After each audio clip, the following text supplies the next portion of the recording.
Welcome to episode 499 of Salcedo Paranormal, and tonight I'm sharing true paranormal stories from the web. As always, you can find all episodes of the show. I think I messed up. I'm not sure. Not sure if I did or not. One moment, please. Looking at this here. Okay, no, I did not. All right.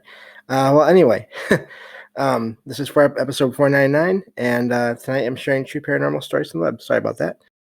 As always, you can find all episodes of the show, along with links to social media and other ways to contact me at the podcast page. And that is salcedoparanormal.podbean.com. That's SALSIDO paranormal.podbean.com. Always happy to hear from y'all, whether you have comments or questions or topic suggestions or stories of paranormal experiences, whether they're your own or from others that you trust. Happy to either read those or have you join me on the show to talk about them. Thank you all for listening, whether you are here for the live streams on Discord or if you listen to the podcast or YouTube feeds or the Troubled Minds Radio Network, KUAP Digital Broadcasting. There you can hear replays of 2 episodes of the show every night at 6 p.m. Pacific, 9 p.m. Eastern, right before Troubled Minds Radio comes on. As always, I want to thank Michael Strange, host of Troubled Minds Radio, as well as Liam Martin, host of the Exile Minds podcast, for producing the shows and putting them up on the station as you hear them there with all the music and everything. If you'd like to support the show, there are some different ways to do that. You can always share the show with others and rate and review it on your podcast platform of choice. You can also find paranormal fiction and nonfiction books I've written over on Amazon. And I have a Patreon page where there is content there. Just 1 episode for now, more to come, probably in November. And there you can sign up for any level, any membership tier level there, and get that content over there as well and help out the show in that way. Or you can just make a one-time donation to the show through PayPal or Venmo. As there are expenses in making the show, I appreciate your help. I never expect it, but there are. If you would like to help, that'd be amazing. There are always expenses in making these shows, from research material to equipment to travel expenses. In about a couple of weeks, 2 weeks, 2.5 weeks, I will be going to the Mid-Michigan Paracon, November 4th and 5th of this year. That's Saturday and Sunday. And to listen to all the presentations and hopefully meet a lot of people there and make some audio recordings of myself and anyone else that wants to join me, talking all about the paranormal and then experiences as well, if you'd like. And I'll be sharing those on future shows once I get back home. And I think that covers just about everything. Sorry for the awkward start there. I thought I had messed up the recording, but it looks like everything is okay. So that's a good thing. So I think I can get to the stories now, and we'll go from there. So let me see here. Get to the file. This first story says, this happened last year, around September or October, while I was working as a security guard in a major city in Michigan. The site is usually quiet, and I am used to the surroundings. During the evening shift, I saw something unusual on a camera while I was reading a book. I saw lights that appeared to be floating back and forth in the camera's view. I was alone at the time. At first, I considered it might be a bug on the camera or something else. I investigated but found nothing in the room. The camera showed nothing when I returned to my station. I brushed off this incident and continued on my routine. 40 minutes later, the hovering lights reappeared.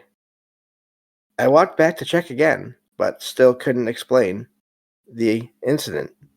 And that's where that one ends. It's amazing how many stories they show up every once in a while here and there. How many stories you can find about people that are in that kind of position, working security in a place, and And sometimes it's things they see in person. Sometimes it's things like this where they see something on a camera and then they go to try to figure it out and they can't. I think my favorite example of that from a while ago is a story I shared in the show about someone working in the office of a hotel, and they kept on seeing this mass of darkness moving around their hotel lobby when it was late, really late at night. No one was in the area at all. I think it was the lobby. Either way, it was part of this hotel, and they they can only see it on the camera. When they went and looked in the room, there's nothing, but it was showing up on the camera, and it was apparently too big for it to be just a bug or anything like that, if I remember right. So, but yeah, these stories of sightings through cameras or through devices, or even just sightings from people that work security, are always amazing. And I feel like that's just, I wonder just how many stories there are like that that never get shared. So, um, I wonder about the history of the place, of course, but beyond that, sounds like they were seeing something there going on. So yeah, I think that's all for that one. Moving on to the next story here. This one says, I recently came back from college to visit my mom in Philadelphia. I've always loved jogging through a local cemetery near where she lives, so I decided to do that again while there. I enjoyed the quiet and peaceful atmosphere with sounds of nature. It was dusk one day when I was jogging on a small service road that leads to another nearby cemetery. There was 100 yards of uncut grassland and weeds on either side of the road, with dense forests ahead. I saw a girl in her mid to late teens sitting on a dead log near the road, wearing 70s style clothing. She didn't initially acknowledge me, instead, facing the dark woods. I said hello as I passed, and she turned toward me. Her face was unusual, with large eyes, a tiny nose, small mouth, and pale skin. Her eyes were white and blue, with dark rings around the irises.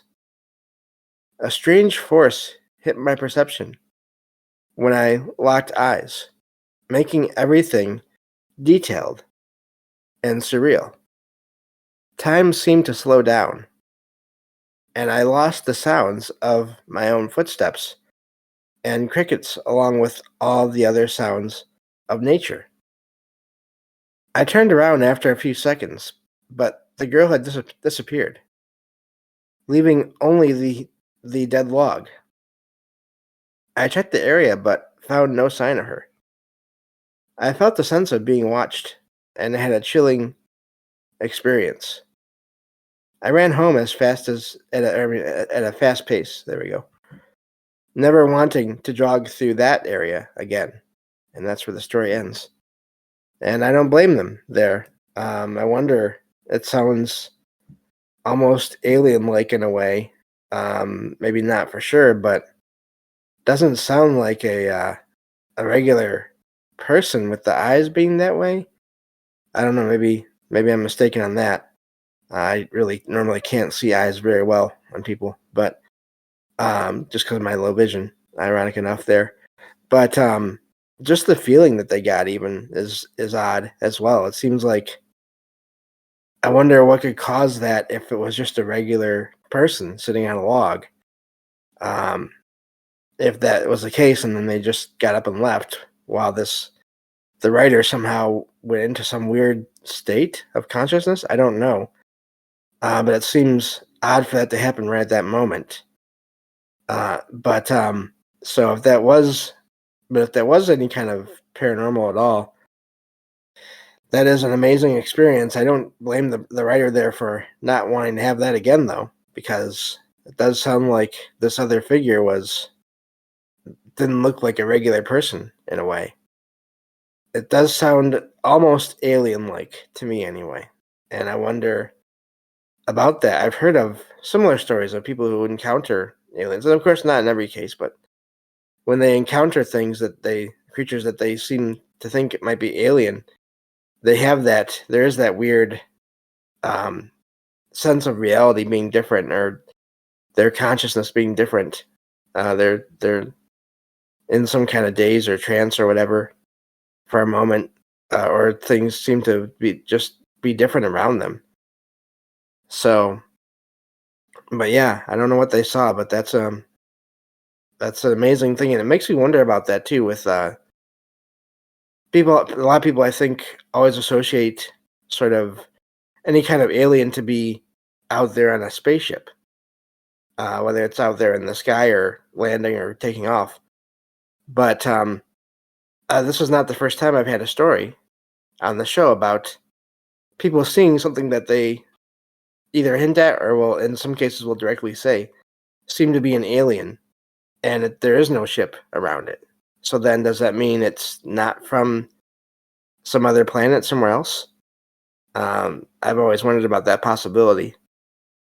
So, really neat story there, and I'd be curious about that road and the history of that road, and if anyone else has had any weird experiences there. Of course, the writer doesn't name the road. Sounds like it is a minor road anyway, so it may not be easy to sort of figure out what's going on there. But that I would definitely be curious about the history of that area as well. With whatever is going on, I wonder, um, again, whether it was just a one-time experience or there was many experiences there by many people.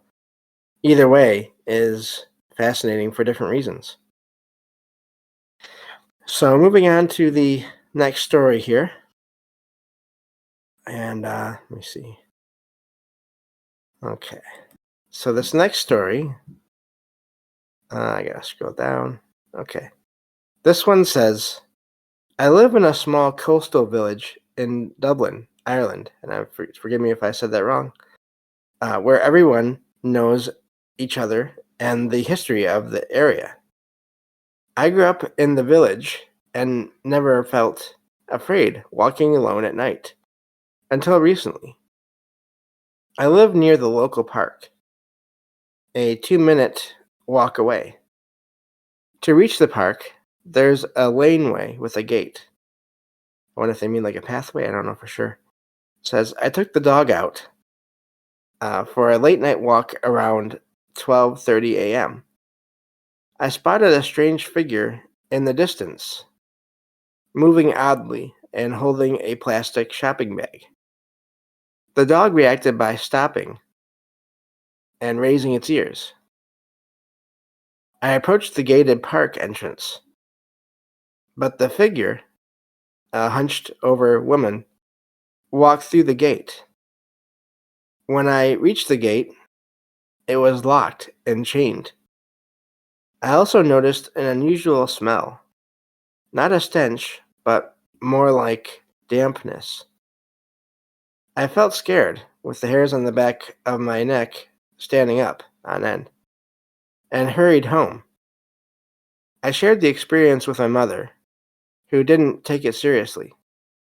Later, I told a friend and her mother, who confirmed that many locals have seen the old woman with the shopping bag in the laneway for years. The apparition is considered harmless, possibly a lost soul trying to return home with her shopping. I now take an alternative, longer route to the park and avoid going there at night. And that's the end of that story. Again, with these experiences, this time it sounds a lot more like sort of a traditional image or appearance or apparition of a ghost or a spirit. The the um the dampness is odd. I haven't heard of that too much with apparitions overall. So I don't know what that means, but also I wonder what kind of waterways are there, of course. Um, Now thanks to a good friend of the show, Derek, who is going to be on soon again. So probably around, it looks like tomorrow night, I believe, as I'm recording this for episode 500. But I wonder about waterways through the area. It is on the coast, they said, so that could be something. But the point there is this figure coming from sort of somewhere that there's a lot of water, and somehow it is connecting with this apparition, whatever it is made of? Is there some kind of, just barely any, but some kind of solid bit there that is sort of at the center of the apparition that the water somehow attaches to? I don't know, but again, everything there seems like almost like a traditional ghost story, except for that dampness, that smell. Although I'm wondering, yeah, I don't know what to make of that really. But also, again, obviously, it's amazing that people there in that area, once the writer started telling people about it, they knew what they were talking about. They knew what the writer was talking about, and many people have seen her before in that same area. So that's always amazing when you can get that kind of verification, and it doesn't happen all the time. I don't really feel qualified to give a percentage on how often it does happen, but it's not. This is not the first time I've heard of a similar story. I guess it would be, as far as what I've covered, it's not super common, but it's not unheard of either. I feel like I've heard read a few stories where people in the area sort of know what the person that had the experience is talking about, but it's not. By no means is it every case or most cases that I've read about. Um, so yeah, that's just really amazing there, that story. And going through the locked gate, that tells you right there that's not a regular person. So I wonder what it is about gates, and especially when they're made of metal, if that sort of plays, how that affects everything too. So just a sort of a side thought there. But anyway, moving on to the next story here. Let's see. Gotta get back to the file. There we go. So this one says, there is a cabin in the woods on a property next to my family's own property in the California foothills. It has been abandoned for a long time, undiscovered by myself until a couple of years ago. It has been uninhabited for 20 years.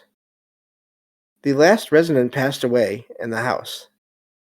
Someone would visit every so often and collect historical artifacts, maps, and records from the area. The new property owner intends to return the property and nearby properties to protected forest. So I guess basically remove the cabins and everything. I'm guessing there. It says, as soon as they made this known to the public, strange things started happening there. The cabin was found disheveled. I have a hard time with that word. As if a strong wind blew inside. Papers, photos, maps, and other items were strewn across the floor. There were no known trespassers, as the cabin is isolated and inaccessible. It happened multiple times, despite increased security measures.